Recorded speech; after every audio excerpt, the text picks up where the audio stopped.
Olá, povo de Deus. Talvez você escutou frases como essa. Eu mesmo ontem já ouvi frases como essa. Eu sofro tanto, como é que eu vou para o inferno? As pessoas já sofrem tanto, ainda vão sofrer na outra vida. E as pessoas esquecem que há várias formas de sofrimento, há várias formas de olhar o sofrimento, viver o sofrimento. Há diversas formas.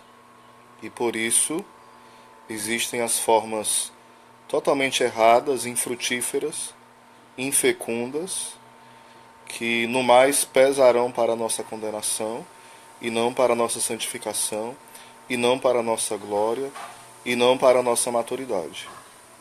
Então, vai depender como você sofre, como eu sofro, para que esse sofrimento ele vá deixando marcas de eternidade e marcas de céu em mim, em você e naquele que sofre.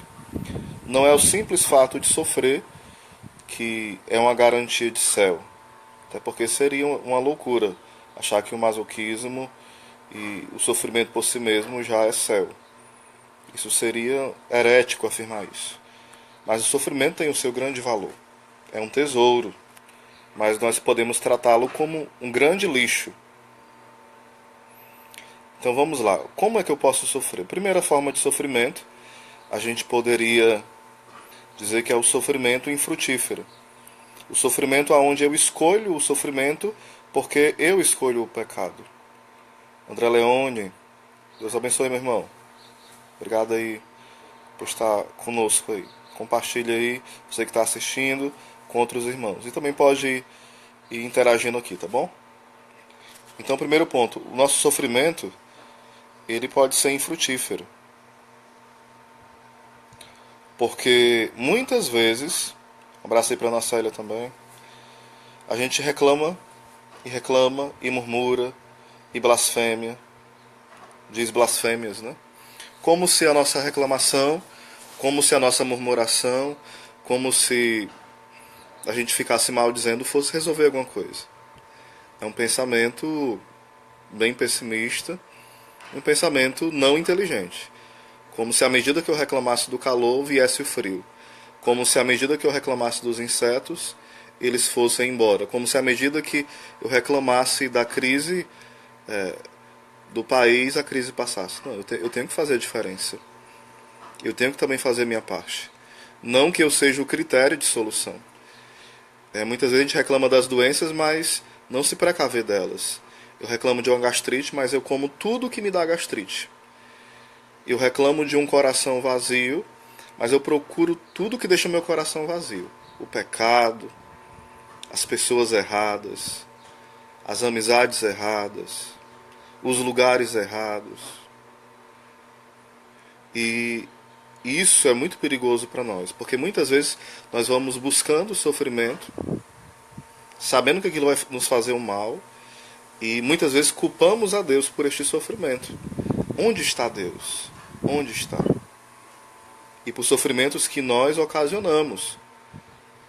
Às vezes a pessoa pega, né, o carro, sai em uma grande velocidade, tem um acidente de carro, e depois a família vai culpar a Deus. Ou então a pessoa se acidenta e fica com sequelas pro resto da vida, e ela vai culpar a Deus. Mas ela saiu embriagada no carro muitas vezes. Ela saiu de forma irresponsável, drogada, tantas situações. Esse é o primeiro tipo de sofrimento, aonde eu vou sofrendo porque eu busquei situações que me feriram e que me fizeram sofrer. Existem também sofrimentos que não foi eu que busquei, foram as pessoas ao meu redor que me ocasionaram esses sofrimentos. Mas ainda está na categoria do primeiro sofrimento, o sofrimento infrutífero, onde as pessoas me ocasionam algum sofrimento, mas por conta desses sofrimentos eu me fecho para com Deus, eu me fecho para com os irmãos, eu me fecho para com tudo e para com todos. Santa Teresinha, ela falava o seguinte: ninguém pode me fazer mal, senão eu mesmo. O que ela queria dizer com isso? As pessoas que tinham mágoa dela, caso tivessem, que falassem mal dela, que agissem mal com ela, não estavam fazendo mal para ela, porque ela tinha Deus como centro. Então, aquilo não iria atingi-la. Ela ia olhar com um olhar espiritual para aquelas situações, para aquelas pessoas, e ia tirar todo o proveito do mundo, todo o proveito do céu, melhor dizendo, daquelas situações. No lugar de ser lixo, ia ser tesouro. E foi assim que ela se tornou a grande santa das pequenas coisas. Pequenas não porque não tinham valor, pequenas pela simplicidade e pela praticidade. Mas ela colocava de forma intensa um amor tão grande naqueles sofrimentos, que eram aparentemente pequenos, que foi transformando ela na grande santa que nós conhecemos hoje. Abraço para Rose, Deus abençoe. E o que acontece? Muitas vezes nós acabamos nesse sofrimento infrutífero, o primeiro sofrimento, onde eu procuro sofrer. Ou então, quando alguém me faz sofrer, e eu, no lugar de aproveitar isso para o meu crescimento, para a minha maturidade, eu fico culpando a tudo e a todos, né? Então é a primeira forma de sofrimento, a infrutífera, a que não é fecunda. A segunda forma de sofrimento seria o sofrimento onde eu tenho paciência com as permissões de Deus. Eu vou sofrendo com paciência, eu vou sofrendo com humildade, eu vou sofrendo no silêncio, eu vou pedindo a fortaleza ao Senhor para sofrer com Ele, nele, por Ele. Eu vou oferecendo pelas almas do purgatório, eu vou oferecendo pela minha conversão, pela conversão dos pecadores. Então isso vai acontecendo. Abracei para o Rafael Barbosa também. Pronto, daqui a pouquinho eu respondo, tá bom? Sobre a questão do suicídio, né? Daria até uma live só sobre isso, eu vou fazer depois também. Então, o sofrimento. O que vai acontecer nesse sofrimento aonde eu uno o meu sofrimento ao sofrimento de Cristo? Como fala São Paulo em Colossenses 1. Né? Ele fala que eu completo na minha carne o que falta no sofrimento de Cristo, no seu corpo que é a igreja. Ou seja, quando eu uno o meu sofrimento ao de Cristo, ele vai tendo sentido.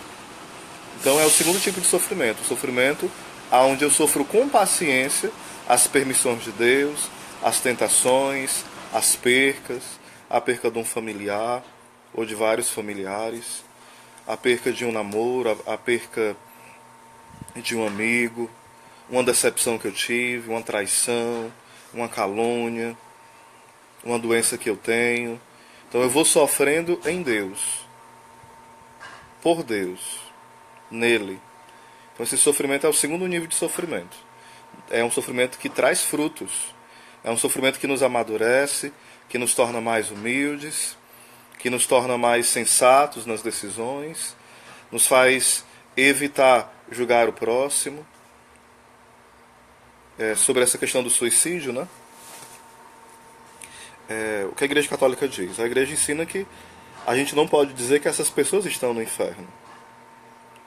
A gente não pode dizer que elas estão porque elas podem terem se matado numa situação de loucura, numa depressão a um nível, né, enorme, ou querendo sair do sofrimento. E o que no caso o suicídio aponta?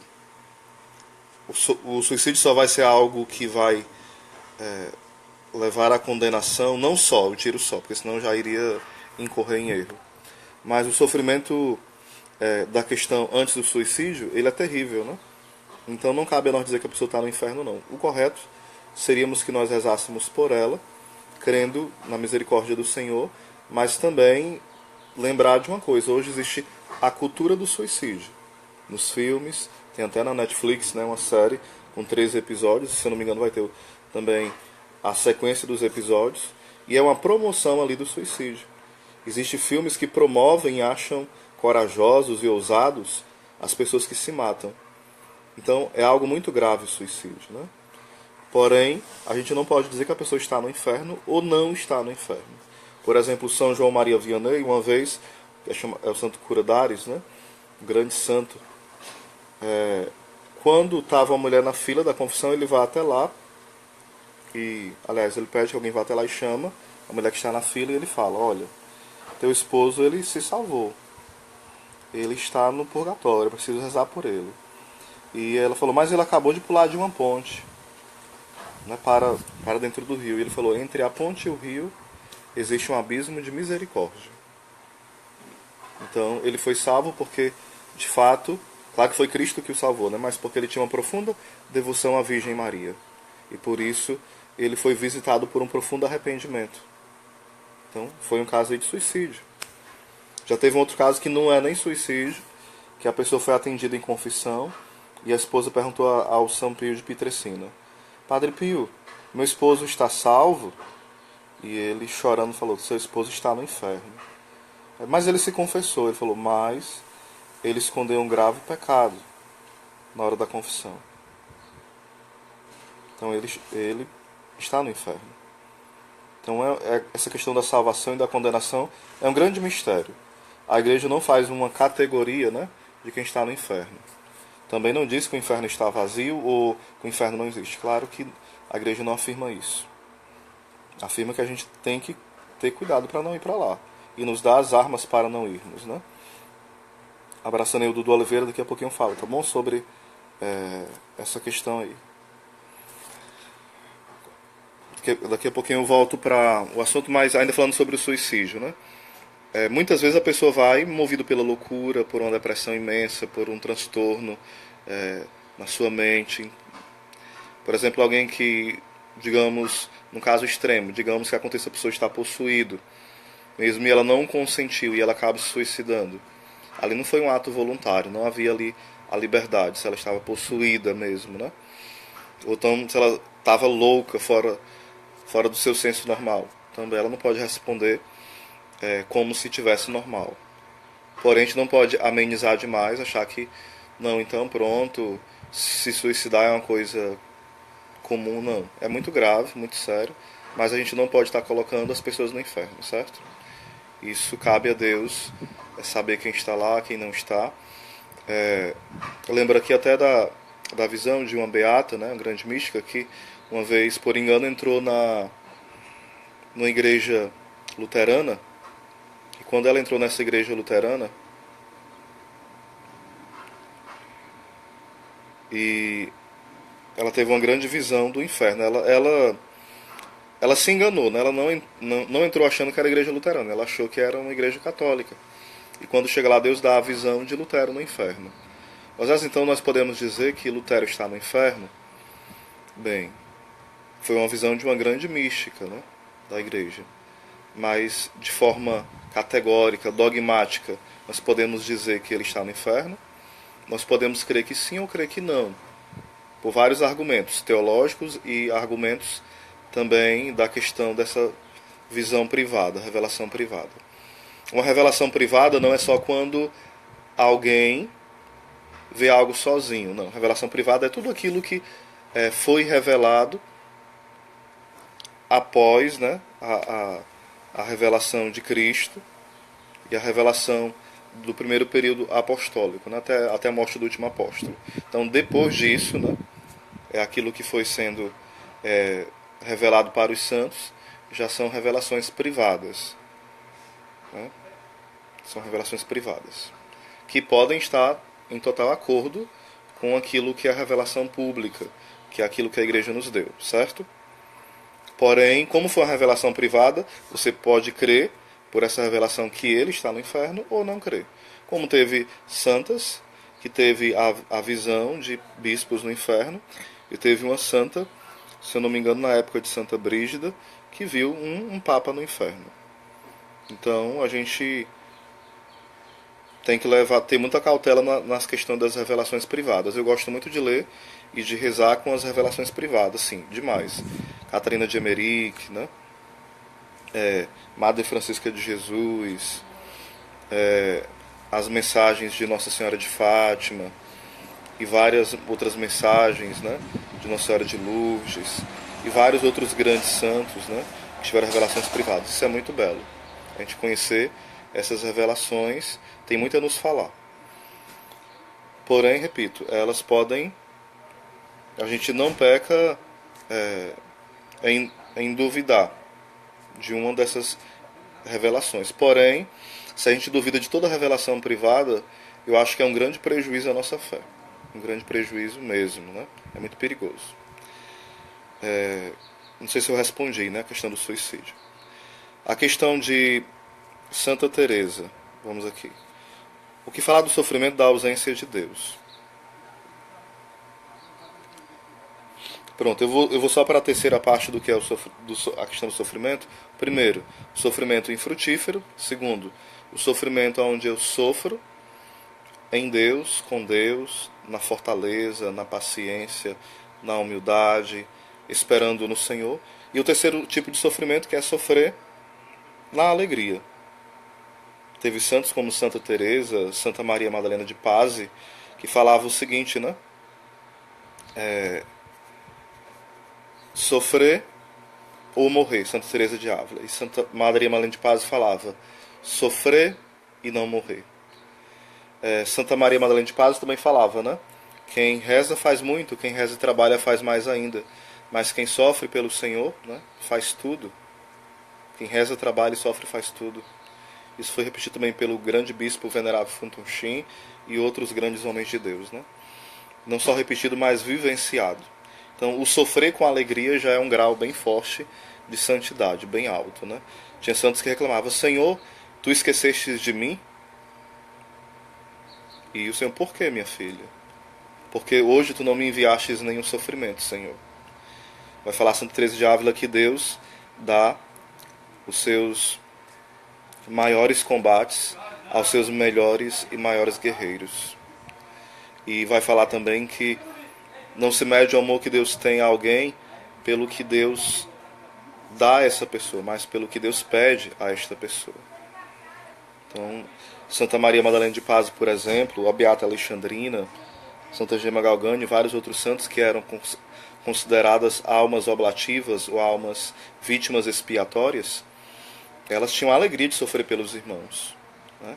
Por exemplo, quando Santa Maria Madalena de Pazzi soube do pecado de alguns padres e pecados graves, o Senhor perguntou se ela queria sofrer no corpo dela o pecado desses padres.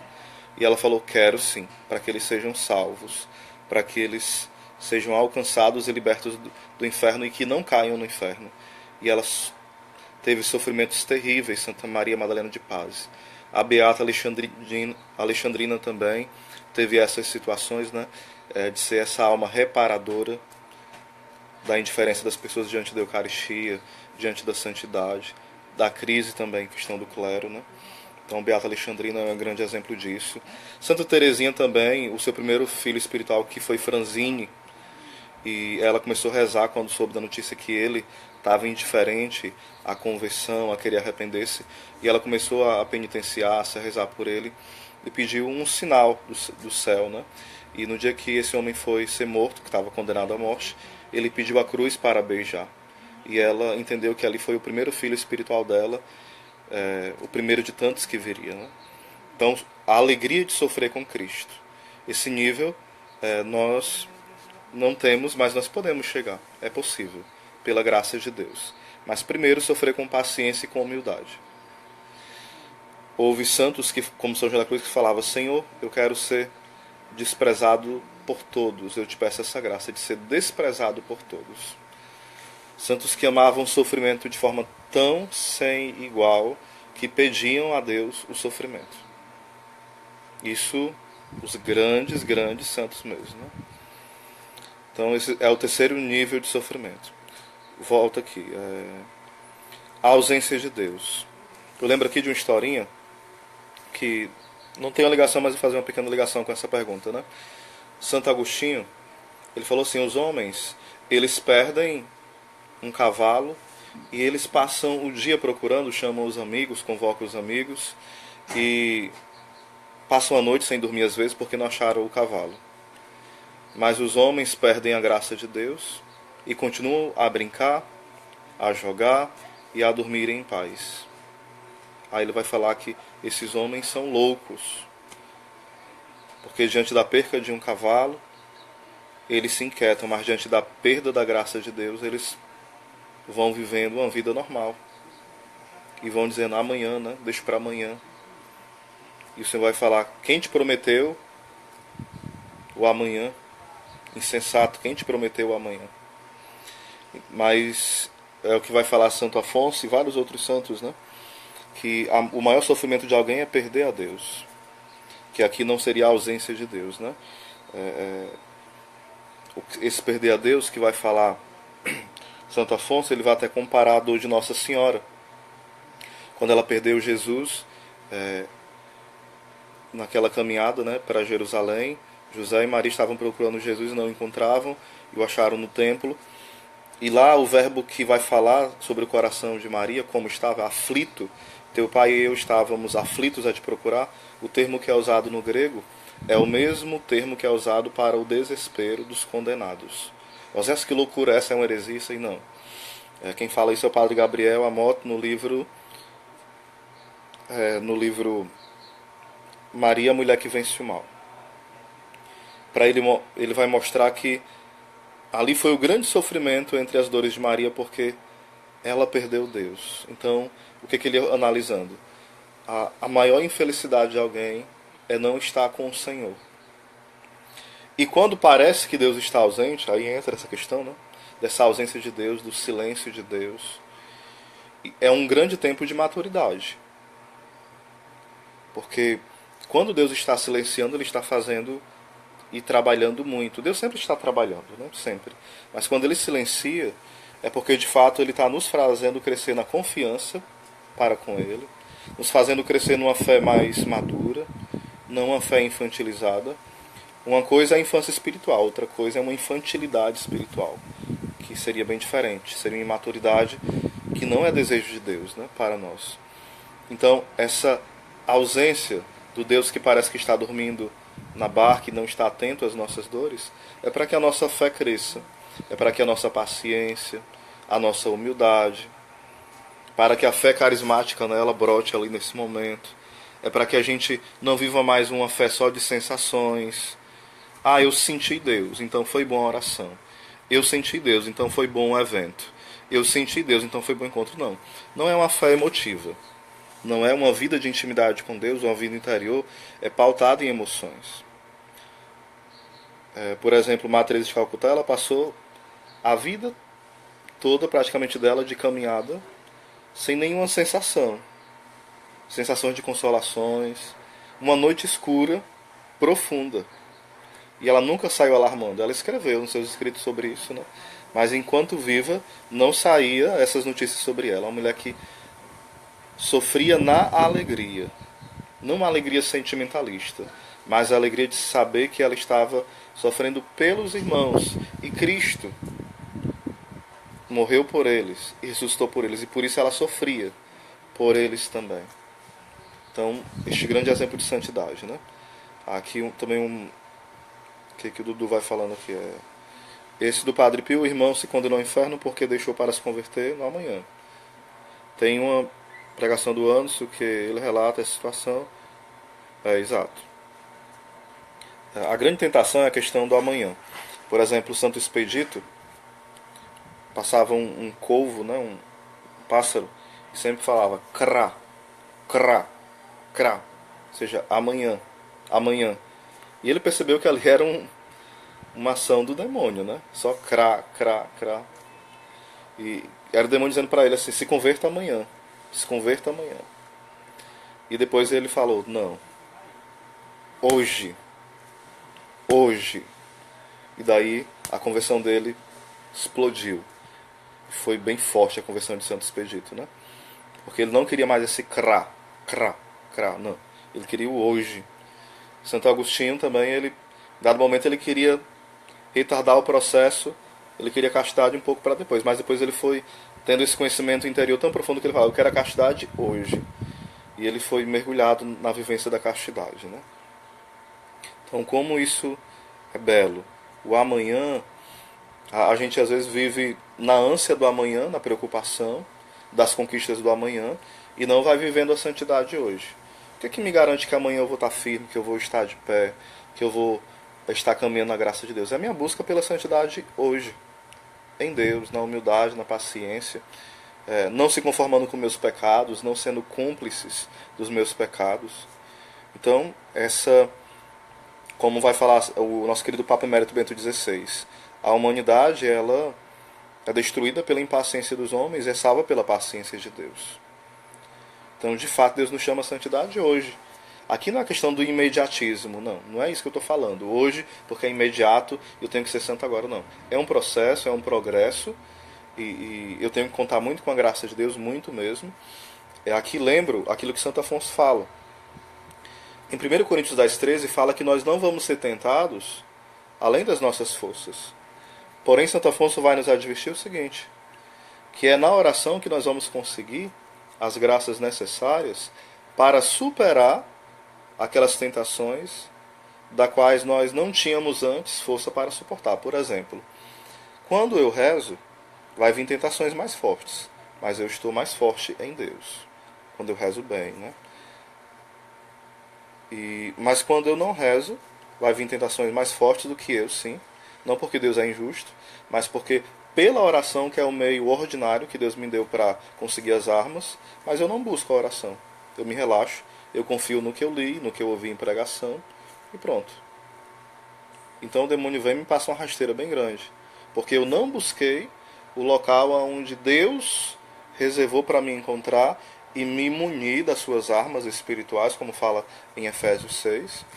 E eu não me muni dessa armadura espiritual, das armas, dos dons, das graças, das, dos tesouros do céu, então eu vou cair sim, e vou cair feio.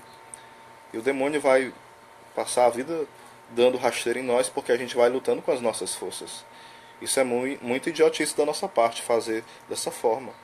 Santo Afonso também vai dizer o seguinte: quem reza se salva, certamente se salva. E quem não reza, certamente se condena. Vai falar São Pio de Pietrelcina: quem reza muito, se salva. Quem reza pouco, está em perigo. E quem não reza, se condena. Então a gente tem que ter esse cuidado. A oração é um trato de amizade, como fala Santa Teresa de Ávila. Se é um trato de amizade, esse trato é entre duas pessoas. Deus decidiu ser meu amigo. Eu já não vos chamo servo, mas amigos. Mas se a gente não decide-se por essa amizade com Deus, a gente vai viver sempre um coleguismo com o Senhor. De bom dia, boa tarde, boa noite. E com coleguismo só com o Senhor a gente não vai aprender, crescer na santidade, não vai entrar na escola do coração de Jesus, vai continuar tendo uma relação com Deus superficial, sem raízes, e por isso a nossa vida vai ser uma vida medíocre. Sempre tentando permanecer na primeira morada e voltando, saindo dela. Porque a gente novamente cai em pecado mortal. Porque não luta com as armas certas. Então é preciso a gente ter essa atenção, né? Boa tarde ao Daniel Pereira. Deixa eu ver aqui. Meu amigo Luiz Fernando, Deus abençoe. O manuscrito do Purgatório é muito bom, viu? Sem dúvida. Você pode entrar na Editora Imaculada, a galera aí que não leu ainda, ou em PDF também. Deixa eu ver aqui.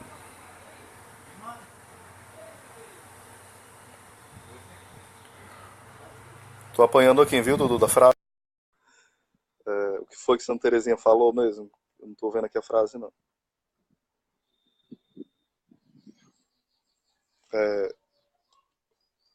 Os santos vão falar o seguinte, né? Que também que nós precisamos saber que Santo Tomás de Aquino vai falar isso, né? Que a natureza, que a graça supõe a natureza, ou seja, eu sou um ser humano, eu não sou um anjo, nem sou um animal. Às vezes a gente age como anjo, né? Diante do sofrimento, ou diante da nossa vida espiritual. E às vezes nós agimos como animais. Vamos seguindo só os instintos da nossa carne e pronto. Nem ser animal, nem ser anjo. Sou um ser humano criado à imagem e semelhança de Deus. Então, qual é a frase mesmo, Dudu? Acho que foi Santa Teresinha que falou essa frase. Qual frase? Ou foi Alexandrina? Qual é a frase, Dudu? Se puder colocar aí novamente. Qual é a frase?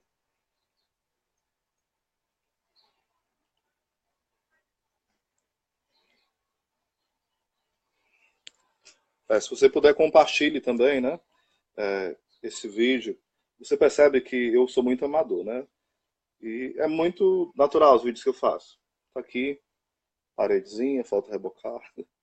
A pretensão não é ser um pregador chique, e nem é posar de humilde, porque Eu poderia estar com a casa banhada a ouro e ser humilde. E eu posso estar com a casa desse jeito e não ter nenhum pingo de humildade. Humildade não depende disso, né? Todo mundo está dizendo que esqueceu, né? Mas tudo bem. Santa Teresinha falava o seguinte, né? Um dia sem cruz é um dia perdido. Um dia sem cruz é um dia perdido. E quantas vezes nós fugimos da cruz, né? Amaldiçoamos até a cruz. Amaldiçoamos não com palavras, mas muitas vezes nós vamos amaldiçoando com a nossa postura diante do sofrimento. Por exemplo, diante do sofrimento, vai falar Santa Edith Stein, né? Santa Teresa Benedita da Cruz, uma grande santa. Ela falava o seguinte: é mais fácil ser pregado com Cristo na cruz do que ser uma criancinha balbuciante diante do Senhor. O que ela quer dizer com isso? Que às vezes o sofrimento, a gente até pode sentir um orgulho por estar sofrendo. Aí seria falsa humildade que o demônio nos incute, né? Muitas vezes. Não aquela alegria que eu falei do terceiro grau de santidade, mas uma alegria falsa, uma alegria hipócrita, ou uma humildade falsa que o demônio vai incutindo. Então a pessoa, olha, eu sofro mais do que... Eu sou perseguida, a pessoa vai se mostrando, ela é exibida por conta dessas coisas. Ela se acha muito santa por conta disso, né? Então o que acontece? Aí Santa Teresa Benedita da Cruz nos dá uma tapa na cara e fala, não, é melhor ser, é mais difícil ser uma criancinha balbuciante, ou seja, uma criança ela se abandona. Ela é pequena, ela depende inteiramente do pai. Uma forma de ser criança é a santa escravidão de amor, né? De São Luís Grão de Montfort. Então nós precisamos entrar nessa escola dos santos. Às vezes nós vamos entrando na nossa mentalidade hoje mundana, a fuga do sofrimento e a busca dos prazeres. Então que a gente possa, de fato, não viver num sofrimento infrutífero, como eu falei, infundamental. Por exemplo, eu falava ontem no vídeo sobre santos que o demônio apareceu, como Santa Gema Galgani, né? Como o santo Curandares, e o demônio tentou eles para que eles se penitenciassem, se flagelassem mais ainda. Mas qual era o objetivo do demônio?